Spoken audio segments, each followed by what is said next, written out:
അസ്സലാമു അലൈക്കും വറഹ്മത്തുള്ളാഹി വബറകാതുഹു. കഴിഞ്ഞ എപ്പിസോഡിൽ നമ്മൾ പറഞ്ഞിരുന്നത് അല്ലാഹു സുബ്ഹാനഹു വ തആലയുടെ പരലോകം, അല്ലാഹു സുബ്ഹാനഹു വ തആല നന്മകൾ പറഞ്ഞ് മനുഷ്യൻ എങ്ങനെ ജീവിക്കണം എന്നെല്ലാം പറഞ്ഞ്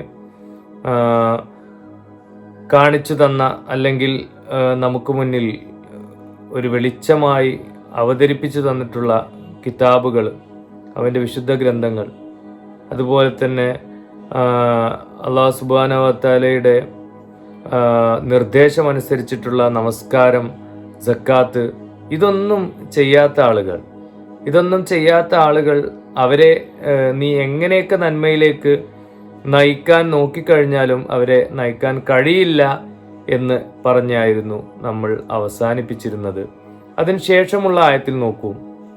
അതിനുശേഷമുള്ള ആയത്തിൽ പറയുന്നു, വമിനന്നാസി മൻ യഖൂലു ആമന്നാ ബില്ലാഹി വബിൽ യൗമിൽ ആഖിരി വമാ ഹും ബിമുഅ്മിനീൻ യുഖാദിഊന അല്ലാഹ വല്ലദീന ആമനൂ വമാ യഖ്ദഊന ഇല്ലാ അൻഫുസഹും വമാ യശ്ഉറൂൻ. ഞങ്ങൾ അള്ളാഹുവിലും അന്ത്യദിനത്തിലും വിശ്വസിച്ചിരിക്കുന്നു എന്ന് പറയുന്ന ചിലരുണ്ട്. പക്ഷെ അവർ യഥാർത്ഥത്തിൽ വിശ്വസിച്ചിട്ടില്ല. അതായത് കപട വിശ്വാസികളെയാണ് ഇവിടെ ഉദ്ദേശിക്കുന്നത്. അവര് വിശ്വസിച്ചു എന്ന് പറയുന്നു, പക്ഷേ അവർ വിശ്വസിച്ചിട്ടില്ല. ഇങ്ങനെ പറയുന്നതിലൂടെ അവർ ശരിക്ക് അവരെ തന്നെയാണ് വഞ്ചിക്കുന്നത്. കാരണം അവര് നന്മ ചെയ്യുകയില്ല, നല്ല രീതിയിൽ ജീവിക്കുകയില്ല, എന്നാൽ നല്ലവരാണ് എന്ന് അഭിനയിക്കുകയും ചെയ്യും. സ്വാഭാവികമായിട്ട് അവർക്ക് ഇവിടെ ചിലപ്പോൾ ചില സ്ഥാനമാനങ്ങളൊക്കെ കിട്ടിയെന്ന് വരും. വിശ്വാസികളുടെ ഇടയിൽ കിട്ടുന്ന പരിഗണനയൊക്കെ അവർക്ക് കിട്ടിയെന്ന് വരും. പക്ഷേ അല്ലാഹു സുബ്ഹാനഹു വ തആലയുടെ അടുത്ത് അവർക്കൊരു പരിഗണനയും കിട്ടുകയില്ല. സത്യവിശ്വാസികൾക്ക് പരലോകത്ത് വെച്ച് കിട്ടുന്ന അനുപമമായ ഉന്നതമായ പദവികളൊന്നും തന്നെ അവർക്ക് കിട്ടുകയില്ല. അപ്പോൾ വലിയ നഷ്ടമാണ് അവർക്ക് ശരിക്കും സംഭവിക്കുന്നത്.